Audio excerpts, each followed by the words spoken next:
alunos da turma ATM 45, tudo bem com vocês? Estou aqui na nossa segunda aula da disciplina Paciente Crítico e Grave. E hoje nós iremos falar sobre os fatores psicológicos que interferem na saúde dos profissionais que atuam em ambiente de UTI. É claro que quando a gente fala em fatores psicológicos, depressão, sono, fadiga, ansiedade, não é porque o profissional está atuando em UTI que ele vai desenvolver esses fatores psicológicos, tá? Pelo contrário, né? Já vi profissionais aí desenvolverem alguns fatores psicológicos trabalhando em unidade básica de saúde, em pediatria, né? Em central de material, né? Então, tudo isso varia muito de pessoa para pessoa, tá? A gente fala, né, que o maior índice aí é no setor de UTI, justamente por ser um ambiente insalubre, fechado, né? Os profissionais que juntam uma escala com a outra perdem um pouco a noção aí do que é dia, do que é noite. Por isso que eles estão predisponíveis, né, a desenvolver algum fator psicológico. É claro que tudo envolve também coisas extras, né? Então, não só do ambiente de trabalho, mas questões familiares também. Eu espero que vocês gostem dessa aula. Qualquer dúvida, pode me deixar uma pergunta via portal, um e-mail, que nós iremos nos falando, tudo bem? Então, vamos lá.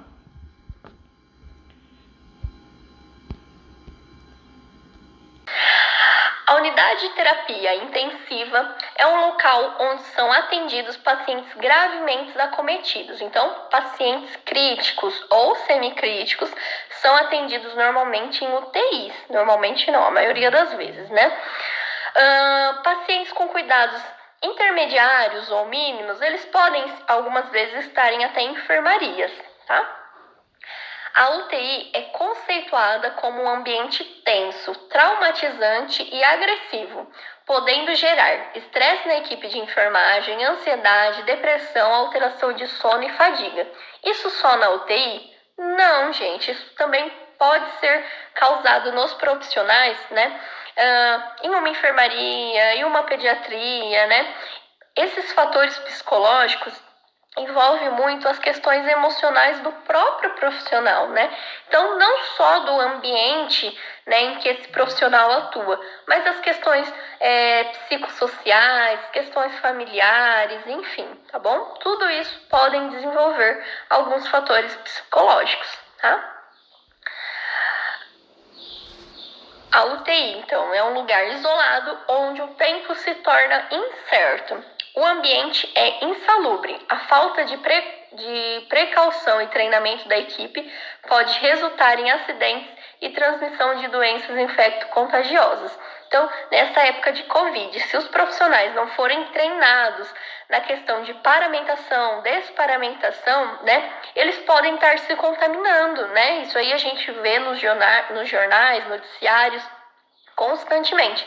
Por isso que a instituição, com a educação continuada, elas normalmente fazem capacitações, treinamentos desses profissionais, tá bom? Justamente para que eles tenham habilidades para atuar nesse setor, tá?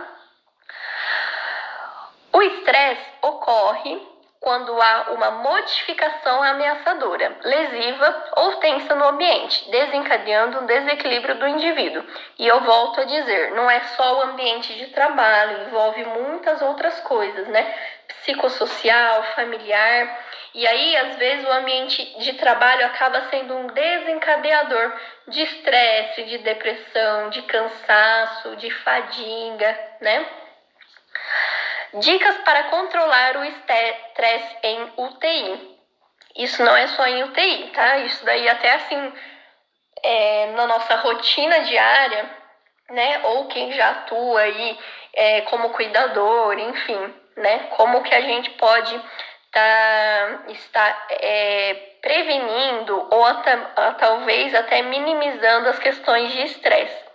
Imagine estar diante da situação. Respire profundamente para relaxar, mantendo-se otimista. Então, meu paciente vai parar, eu preciso entrar em desespero, eu preciso ficar estressada, meu coração precisa bater forte. Não, calma, respira, tenha uma visão ampla do que eu preciso fazer para prestar um atendimento de emergência que seja para esse paciente e dar o segmento aí de todo o procedimento, tá? Preciso saber que isso vai dar certo, né? Eu não posso ficar, mas isso não vai dar certo.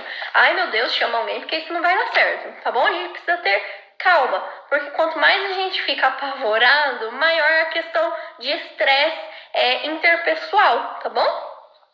Mentalize um roteiro das coisas que precisam dizer e fazer. Então, chegando lá na UTI, eu preciso fazer isso, aquilo. Não, vou me planejar, né? Cheguei, assumi o meu plantão, eu vou até o beira-leito, vou ver como o meu paciente está, vou ver os sinais vitais. Tudo isso é meu planejamento. O que eu começo a fazer no início do plantão, o que eu preciso fazer durante o plantão e lá no final do plantão, o que eu preciso entregar ao meu colega que eu estou passando o plantão. Eu preciso me planejar internamente, tá bom? Defina um possível plano B para recorrer caso ocorra algum imprevisto. Então, eu já tenho que ter em mente, né? Se isso não der certo, o que eu preciso fazer, né? E antes que as coisas aconteçam, né? Que não adianta eu imaginar o que eu preciso fazer na hora que já está acontecendo, porque isso só vai me causar estresse, tá bom? Ansiedade é a reação natural do corpo ao estresse. É um do estado emocional caracterizado por sentimentos de tensão, preocupação e pensamentos ruins. O transtorno da ansiedade pode acabar afetando a vida das pessoas em muitos aspectos, trazendo consequências no trabalho, nas relações conjugais e até mesmo no corpo. Tudo isso contribuindo muito para a piora do quadro de ansiedade. Sintomas da ansiedade. A ansiedade provoca uma sensação difusa e desagradável de apreensão.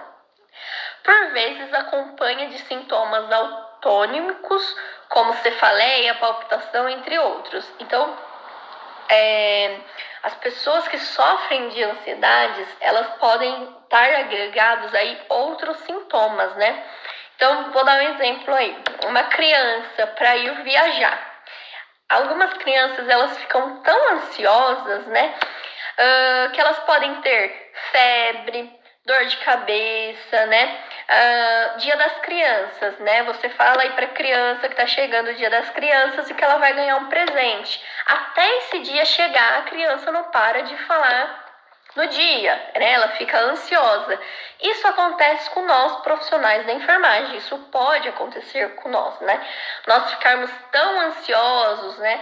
Com assistência a um paciente ou alguma intercorrência, que isso acaba nos afetando como fatores psicológicos, tá? Então aí pode surgir que no final do plantão, meu Deus, o plantão foi muito complicado, eu estou morrendo de dor de cabeça, uma tensão nos ombros. Por que tudo isso? Isso decorre das questões de ansiedade também, tá? Então, às vezes, não é só o esforço físico, né? É o esforço mental também, tá? Agora a gente vai falar sobre a depressão, né? É uma relação natural à perda, aos desafios da vida e à baixa autoestima. Mas, às vezes, o sentimento de tristeza se torna intenso, dura longos períodos e retira a pessoa da vida normal.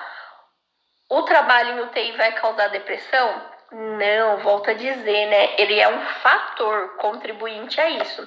Então, a pessoa ela já pode ter um quadro de depressão profissional, né? Pensando aí em N outros fatores, né? Psicossociais, enfim, familiares. E aí, ele estar atuando em um ambiente de UTI pode ser que seja um desencadeador, mas não é o que provoca, tá bom? Eu, particularmente, vou contar para vocês, na minha época de estágio, lá em 2013, né? Nós tínhamos a opção de, no final dos estágios, escolher um setor específico para a gente atuar 4 meses, né? Na minha época de graduação. E eu escolhi particularmente o setor de UTI, né? E eu me apaixonei por UTI, justamente porque ali são pacientes, né? Que você vai ficar um período de tempo aí com ele, né? Não são pacientes de enfermaria que fica um dia internado e vai de alta. Então, muitas vezes esses pacientes, eles ficam por um maior período. Então, você já consegue acompanhar essa história, essa evolução clínica do paciente, tá? Então, eu particularmente adorei o ambiente de UTI, mas né, vocês precisam estar cientes de que existem profissionais que não se adaptam às questões de ambiente de UTI, tá? Eu, particularmente, né, não me adaptei com o setor de pediatria, né? Eu já atuei em setor de pediatria, mas não seria a minha primeira opção de escolha, né? Justamente porque eu sou muito frágil com criança, né? A questão de que se a criança começa a chorar, é capaz de eu chorar também, né? Porque eu tenho dó das crianças, né? Na hora de funcionar um acesso, faço, né? Trabalhava numa urgência, emergência e que tinha atendimento infantil, né? Mas me corta o coração, né? A criança sentir dor. Então, para mim, o meu perfil não é pediátrico, né? Mas isso vocês vão se identificar ao longo do tempo, tá bom? E a gente tem que procurar o que a gente gosta? Sim. Porque se por um acaso eu ficar atuando em um setor, justamente porque eu preciso pagar conta, contas familiares a gente sempre vai ter, né? Mas fatores psicológicos são questões que a gente pode evitar. Então, se eu não estou me adaptando lá no setor de UTI, né? Fiz o meu período ali de experiência de 4, 6 meses e não estou me adaptando, nada me impede, né, de chegar ao meu supervisor aí e me dispor, olha, caso você tenha uma vaga em enfermaria, em urgência e emergência, eu estou me candidatando, né, em uma vaga interna, ou até mesmo nada impede de vocês procurarem alguma outra instituição, tá bom? O que vocês sempre precisam levar em consideração é pensar em vocês também, quanto pessoa, quanto profissional, né? Até porque um profissional, não estando contente no seu ambiente de trabalho, ele não consegue fornecer um atendimento de qualidade, tá bom? Isso acaba impactando lá no nosso paciente, tá? Sintomas de depressão. A sensação persistente de tristeza ou perda de interesse que caracteriza a depressão pode levar a uma variedade de sintomas físicos e comportamentais. Estes podem incluir alteração no sono, apetite, nível de energia, concentração, comportamento diário e autoestima. Dicas para prevenir a ansiedade e depressão nos profissionais que atuam em UTI. Estratégias de relaxamento, meditação e yoga, exercício, dieta saudável e descanso e psicoterapia. Então, esses profissionais, eles precisam ter um momento, né? É no ambiente de trabalho? Eu não diria que não, né? É um ambiente da residência, da família, vocês precisam ter um momento aí de lazer, né? Ou não, apenas de descanso, né? Nada melhor do que chegar em casa, tomar aquele banho e relaxar, né? Dar aquela descansada, né? Então, isso é o momento de vocês, tá? A sonolência excessiva diurna, também chamada de hipersonolência, ocorre quando o indivíduo tem uma vontade incontrolável de dormir ou cochilar durante situações ou atividades do cotidiano. Profissionais de enfermagem, né, que possuem 2, 3 vínculos aí trabalhísticos, normalmente eles sentem muito sono, né? Porque o organismo, ele não entende mais o que é dia, o que é noite, que hora que o profissional precisa dormir, né? O organismo, ele está em constante mudança, então chega uma hora que esse profissional está esgotado, está com sono, está com fadiga. Lembrando que sono é realmente a vontade de dormir. A fadiga é o cansaço, sabe? Aquele cansaço que você não está com sono, mas está muito cansado, exausto. Isso a gente considera como fadiga. E esses dois fatores, né, sejam eles separados ou juntos, né, porque eu posso estar com sono e muito cansado também, né, com muita fadiga, isso interfere na assistência do meu paciente e é um estímulo para ocorrer eventos adversos. Então, existem estudos aí que já mostram pra gente que quanto mais cansado, com sono, fadigado esse profissional está, maior o risco de acontecer algum erro com o meu paciente. Seja erro de medicação, né? Seja erro de uma avaliação desse paciente, de uma prestação de cuidados, né? Então, A gente tem que evitar isso, né? Não adianta nós estarmos atuando aí como enfermagem e querendo trabalhar 2, 3 e chegar no fim do mês a gente está acabado ou prestando risco ao nosso paciente. Temos que tomar cuidado com isso também, tá? A fadiga é um sintoma de intensidade desproporcional ao serviço diário, ou seja, nela a sensação de cansaço é muito maior do que seria esperado para o esforço realizado. Um pequeno esforço causa muito cansaço. Entende-se fadiga como a sensação de desgaste, cansaço e falta de energia. Dicas para controlar o sono e prevenir a fadiga em profissionais que atuam em UTI. Procure dormir horas suficientes todas as noites, né? Eu não sou o tipo de pessoa que vou falar para vocês dormirem 8 horas por dia, né? Porque existe organismo e organismo, né? Então, tem pessoas que precisam dormir 6 horas, que já é o bastante, né? Dormiu 6 horas, já consegue seguir todo dia ou toda noite, depois dormir novamente 6 horas. Existem pessoas que precisam ter um descanso de 8 horas, né? Existem pessoas de 10 e conheço até pessoas que precisam ter um descanso de 12 horas, né? Então, cada organismo, cada pessoa sabe o seu limite e o quanto precisa de sono. Eu, particularmente, se eu dormir 6 horas no outro dia, no final do dia, com certeza eu vou estar muito cansada.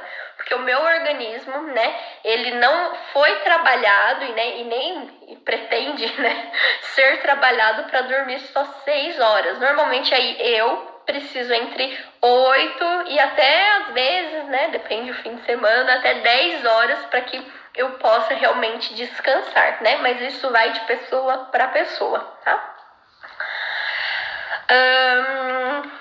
Siga uma dieta saudável, balanceada e beba bastante água durante o dia.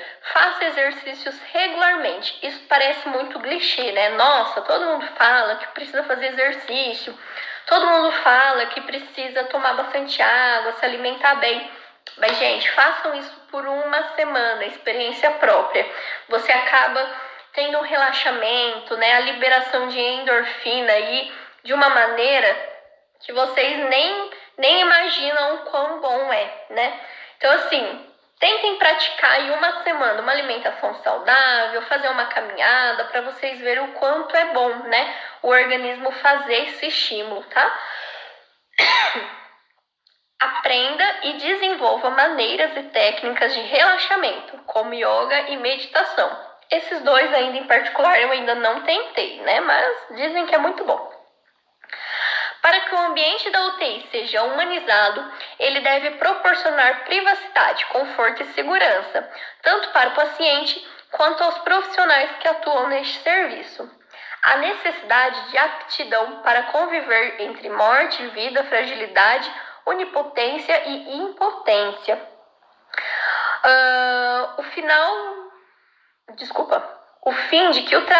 A fim de que o trabalho possa ser realizado com eficiência e qualidade, alguns recursos se tornam necessários, né, que precisa estar adequada à planta física, né, eu preciso trabalhar num ambiente adequado, recursos materiais e humanos, então eu preciso ter equipamentos, um multiparâmetro, né, o profissional não chega para atuar no plantão e ficar lá ambuzando o paciente por 6, 12 horas. Não, eu preciso dentro de uma UTI ter um ventilador mecânico, tá bom?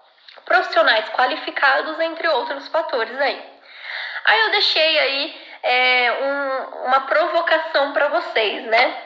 Vamos praticar. Como você controlaria seus fatores psicológicos? Como que você controla, né? A gente não precisa estar na UTI, né, para ter fatores psicológicos. Em casa, no seu dia a dia, na sua rotina, como é que vocês controlam esses fatores psicológicos? Eu, particularmente, me apaixonei em correr, né? Então, quando eu saio aí para caminhar, para correr, quando eu volto, eu me sinto muito relaxada, né? As questões hormonais, assim, funcionam muito para mim. Mas me contem aí vocês, o que vocês costumam fazer para controlar os fatores psicológicos. Eu espero que vocês tenham gostado dessa aula. E em breve eu retorno aí com a nossa terceira aula, ok? Beijo pra vocês, até